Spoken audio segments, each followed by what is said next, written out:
Di tutte le passioni, la più complicata, la più difficile da praticare con superiorità, la più inaccessibile dalle persone comuni, la più sensuale nel vero senso della parola, la più degna degli artisti raffinati, è sicuramente quella della gola. Così de Maupassant descrive il piacere del gustare. A volte questo piacere, oltre che dalla bocca, passa anche dagli occhi. E in Italia abbiamo una storia che unisce un po' queste due cose. Si tratta di un'altra icona italiana, il vasetto della Marena Fabbri.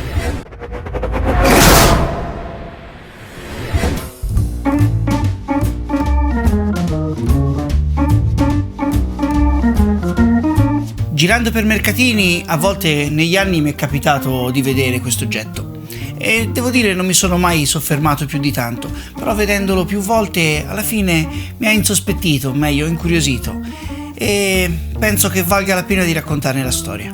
A volte lo trovavo su alcuni banchi solo soletto in mezzo a tanta altra roba, a volte trovavo questo oggetto in mezzo a porcellane raffinate e questo mi ha dato da pensare. Mi domandavo, ma che ci fa un prodotto commerciale in mezzo a tutto quel vasellame d'epoca? Il tempo poi mi ha svelato perché. Osservandolo meglio, queste bellissime decorazioni blu e l'aspetto vagamente Liberty, leggendo la sua storia e studiandola mi ha permesso di ricollegare tutto. Tutto comincia nel 1915, quando Gennaro Fabbri, proprietario della premiata distilleria Fabbri, commissiona al ceramista di Faenza Riccardo Gatti un vaso affinché la moglie Rachele potesse avere dove conservare le sue marene con frutto, una ricetta di sua invenzione. Siamo in piena Art Nouveau Liberty, ditelo come volete. Era anche quello un momento di grande fermento. Questo movimento artistico era già di fatto design, perché abbracciava l'applicazione dei suoi stilemi anche ai prodotti di consumo. Di fatto eravamo nella seconda rivoluzione industriale ed in questo contesto nasceva un'icona del Made in Italy. Ma facciamo un passo indietro. Il prodotto da principio veniva venduto in damigiane, ma ben presto venne fuori la necessità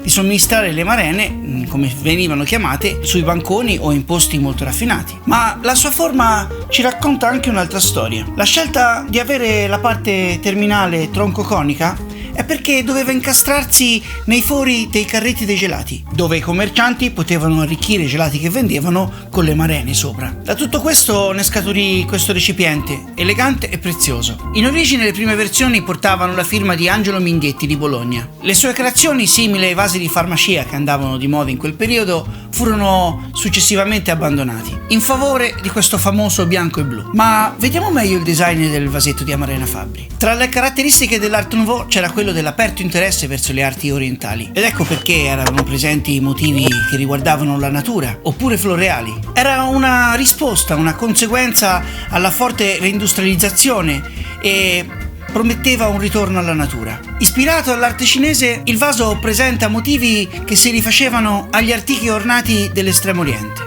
giunte in Italia dalla metà del Cinquecento con le prime porcellane cinesi portate dalla Compagnia delle Indie. Negli anni diverse sono state le versioni del vaso dipinto a mano. Questa è quella attuale. Sono variate le altezze, le scritte, i dettagli delle decorazioni e i tappi. Degne di nota sono le versioni ad esempio del cinquantenario della sua invenzione, che è blu e oro, e quella del 2015, completamente in oro zecchino, fatta in occasione del centenario. Negli ultimi decenni il vaso ha perso la sua caratteristica del fatto a mano per diventare un prodotto costruito in serie per fare grandi numeri. Fabbri negli anni ha pubblicizzato in diversi modi le sue marene ed il vaso comunque è sempre stato il protagonista. Da ricordare ad esempio quello splendido periodo che è stato Carosello, un programma nato dalla necessità di incrementare le entrate in una TV pubblica priva di pubblicità. In questo programma si concentrava tutto. I prodotti pubblicitari venivano inseriti in veri e propri sketch di intrattenimento che hanno creato dei personaggi famosi tuttora, ma magari perché no? Ne parleremo in un video apposito. In questo contesto per Fabbri fu creata l'animazione Il personaggio di Salomone il pirata Pacioccone nel 1965, che alla fine mostrava sempre il nostro vasetto Fabbri. Per spendere due parole su questo, ma proprio veloci, è stato un esempio di quella che oggi è definita native advertising. Ma questa, prendiamola per buona, riguarda il mondo pubblicitario più che quello dell'antiquariato. Comunque, tornando a internet e ai mercatini, la quotazione per un esemplare degli anni 50-60 è molto alta. Possono infatti andare dai 120 tranquillamente fino agli oltre 300 euro, mentre quello in oro del centenario raggiunge tranquillamente quotazioni ben oltre le 800 euro. Un'altra cosa importante è che dal 2019 il nostro vasetto Fabbri è presente a New York, al MoMA Design Store, e dal 2020 a Fabbri sono stati riconosciuti 4 marchi storici di interesse nazionale direttamente dal Ministero dello Sviluppo Economico, uno dei quali è proprio per il famoso motivo ornamentale bianco e blu. Il nostro piccolo vasetto Fabbri è così famoso che pensate che nel 2019 in Cina il tribunale di Shanghai si è pronunciato contro un'azienda locale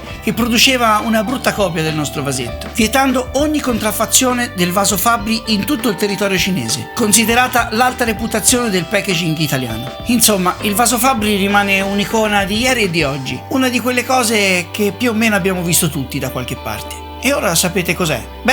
Amarene a parte, credo di potervi dire che anche questa volta è tutto, e quindi vi aspetto al prossimo oggetto con una prossima storia.